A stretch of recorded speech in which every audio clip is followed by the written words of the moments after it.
Hi hello അസ്സലാമു അലൈക്കും. ഇന്ന് ഞാൻ വന്നിട്ടുള്ളത് തുടക്കക്കാർക്കൊക്കെ സിമ്പിളായിട്ട് കുക്ക് ചെയ്യാൻ പറ്റിയ ഒരു ഞണ്ടിൻ്റെ റെസിപ്പി ആയിട്ടാണ്. അപ്പോൾ നമുക്ക് നേരെ വീഡിയോയിലേക്ക് കിടക്കാം. ആദ്യം തന്നെ ചട്ടി ചൂടാക്കിയതിന് ശേഷം 2-3 ടേബിൾ സ്പൂൺ വെളിച്ചെണ്ണ അതിലേക്ക് ഒഴിച്ചു കൊടുക്കുന്നുണ്ട്.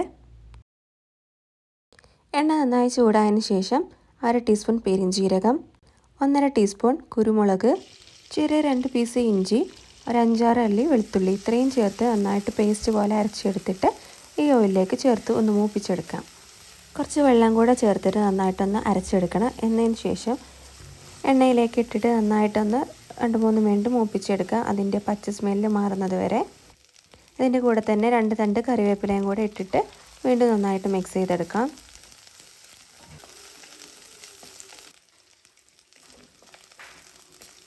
ഇപ്പോൾ ഞാൻ എടുത്തിട്ടുള്ളത് 1 കിലോ ക്രാബാണ്. അപ്പോൾ അതിലേക്ക് മീഡിയം സൈസുള്ള 4 സവാള വേണം.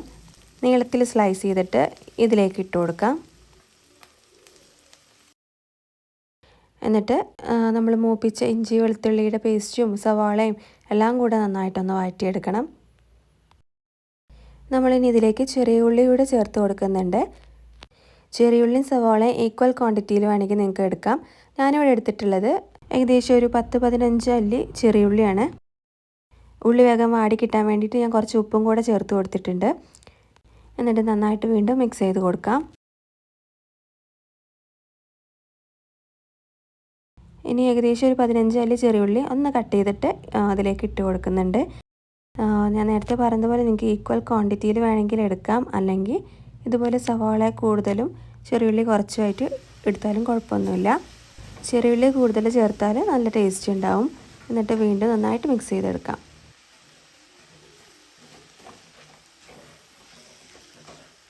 എരിവിന് ആവശ്യമായിട്ടുള്ള പച്ചമുളക് കൂടി ചേർത്ത് കൊടുക്കാം. ഞാൻ ഏകദേശം 4 പച്ചമുളക് ചേർത്ത് കൊടുക്കുന്നുണ്ട്. വീണ്ടും നന്നായിട്ടൊന്ന് മിക്സ് ചെയ്തെടുക്കാം. അപ്പോൾ നമ്മുടെ മെയിൻ ഐറ്റം ഇവിടെ ക്ലീൻ ആക്കി വെച്ചിട്ടുണ്ട്. ഏകദേശം 1 കിലോ അളവിലുള്ള ക്രാബാണ്. ഇനിയിപ്പോൾ നമ്മൾ സവാളയും ചെറിയുള്ളിയൊക്കെ നന്നായി വാടി വന്നിട്ടുണ്ട്. ഇതിലേക്കുള്ള മസാലപ്പൊടികളൊക്കെ ചേർത്ത് കൊടുക്കാം. ഒരു 1/4 ടീസ്പൂൺ അളവിൽ മഞ്ഞൾപ്പൊടി, 1 ടീസ്പൂൺ മുളക് പൊടി, 2 ടീസ്പൂൺ അളവിൽ മല്ലിപ്പൊടി.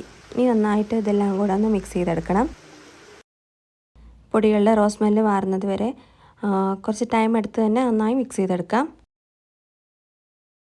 ഇനി ഇതിലേക്ക് 1/4 ടീസ്പൂൺ ഗരം മസാല പൊടിയും കൂടെ ചേർത്ത് കൊടുത്തിട്ടുണ്ട്. വീണ്ടും നന്നായി ഇളക്കി യോജിപ്പിക്കുക.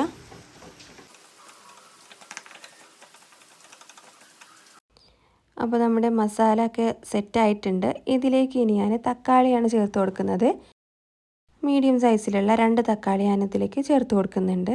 എന്നിട്ട് മസാല ഒക്കെ തക്കാളിയൊക്കെ നന്നായി ഉടഞ്ഞു കിട്ടുന്നത് വരെ നന്നായിട്ടൊന്ന് വേവിച്ചെടുക്കണം. അപ്പോൾ നമുക്കിത് കുറച്ച് നേരം മൂടി വെച്ചിട്ട് തക്കാളിയൊക്കെ ഉടഞ്ഞു കിട്ടാൻ വേണ്ടിയിട്ട് കുക്ക് ചെയ്തെടുക്കാം. അപ്പോൾ അത്യാവശ്യം സമയം ഞാൻ മൂടി വെച്ചിട്ട് തന്നെ കുക്ക് ചെയ്തെടുത്തിട്ടുണ്ട്. തക്കാളിയൊക്കെ നന്നായി ഉടഞ്ഞു കിട്ടിയിട്ടുണ്ട്. ഇനി നമുക്കിതിലേക്ക് നമ്മുടെ ക്രാബൊക്കെ ആഡ് ചെയ്ത് കൊടുക്കാം. അപ്പോൾ മുഴുവൻ ക്രാബും ഞാനിതിലേക്ക് ചേർത്ത് കൊടുക്കുന്നുണ്ട്. എന്നിട്ട് മസാലയും ക്രാബും എല്ലാം കൂടെ നന്നായിട്ട് മിക്സ് ചെയ്തെടുക്കാം. ക്രാബിൽ മസാല നന്നായി എല്ലാ ഭാഗത്ത് എത്തുന്ന പോലെ നന്നായി തന്നെ ഒന്ന് മിക്സ് ചെയ്തെടുക്കാം.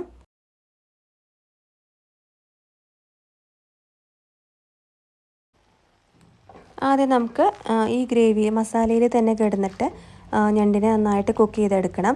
അതിനുശേഷം നമുക്ക് ഗ്രേവിക്ക് ആവശ്യത്തിനായിട്ടുള്ള വെള്ളം കൂടെ ചേർത്ത് കൊടുത്തിട്ട് ഒന്നും കൂടെ കുക്ക് ചെയ്തെടുക്കണം. അപ്പോൾ അത്യാവശ്യം ഈ മസാലയിൽ കിടന്നിട്ട് തന്നെ ഒന്ന് കുക്കായി വന്നിട്ടുണ്ട്. ഇപ്പോൾ ഞാൻ ഏകദേശം ഒരു 1/2 ഗ്ലാസ് വെള്ളം ഇതിലേക്ക് ചേർത്ത് കൊടുക്കുന്നുണ്ട്. ഗ്രേവിക്ക് ആവശ്യമായിട്ടുള്ള വെള്ളമാണ്.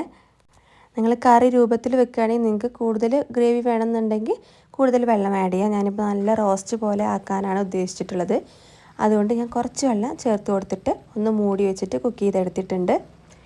ക്രാബിന് അധികം കുക്കിംഗ് ടൈമൊന്നുമില്ല, പെട്ടെന്ന് തന്നെ കുക്കായി കിട്ടും. അപ്പോൾ ഇടയ്ക്ക് തുറന്ന് നോക്കിയിട്ട് ഇളക്കി കൊടുത്തുകൊണ്ടേ ഇരിക്കുക.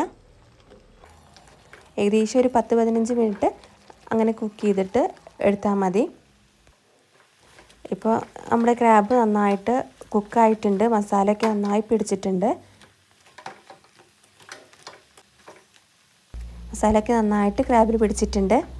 ഇനി നമുക്കിതിലേക്ക് കുറച്ചും കൂടെ കറിവേപ്പില ഇട്ട് കൊടുക്കണം. 2 തണ്ട് കറിവേപ്പിലയും കുറച്ച് പച്ച വെളിച്ചെണ്ണയും കൂടെ ഇതിൻ്റെ മുകളിലേക്ക് ഒന്ന് തൂവി കൊടുക്കുക. അപ്പോൾ നമ്മുടെ ക്രാബ് റോസ്റ്റ് ഇവിടെ റെഡി ആയിട്ടുണ്ട്. വളരെ സിമ്പിളാണ്, പെട്ടെന്ന് തന്നെ എല്ലാവർക്കും ഉണ്ടാക്കാൻ പറ്റിയ ഒരു സിമ്പിൾ ക്രാബ് റോസ്റ്റാണ്. അപ്പോൾ എല്ലാവരും ഒന്ന് ട്രൈ ചെയ്ത് നോക്കുക. വീഡിയോ ഇഷ്ടപ്പെട്ടാൽ ലൈക്ക് ചെയ്യാനും കമൻറ്റ് ചെയ്യാനും ചാനൽ സബ്സ്ക്രൈബ് ചെയ്യാനും മറക്കരുത്. അപ്പോൾ ഇതുപോലെയുള്ള വെറൈറ്റി വീഡിയോസുമായിട്ട് ഇനിയും കാണാം. അതുവരെ stay tune. Bye. Thanks for watching.